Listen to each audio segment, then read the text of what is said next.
बिस्मिल्लाहिर्रहमानिर्रहीम। अस्सलाम वालेकुम friends, welcome to my channel. दोस्तों, गर्मी बहुत ही ज़्यादा शदीद हो गई है, तो मैंने सोचा क्यों ना तरबूज का शरबत बनाया जाए और गर्मी को कहा जाए बाय बाय। तो दोस्तों, शरबत बनाने के लिए मैंने लिए हैं 6 गिलास पानी और जिसमें मैं डाल रही हूँ आधी प्याली चीनी। चीनी को अच्छे तरीके से मिक्स करने के बाद हम इसमें डालेंगे Rooh Afza 8 to 10 table spoon. चीनी आप अपने हिसाब से कम या ज़्यादा कर सकते हैं क्योंकि मीठा आपके टेस्ट पर डिपेंड करता है।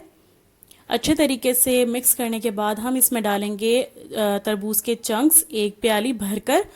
तरबूज के चंक्स इस तरह से रेडी हो जाएंगे कि आपने तरबूज को बहुत ही छोटा छोटा काट लेना है। कोशिश करें कि इसमें बीज ना हो या बहुत ही कम हो।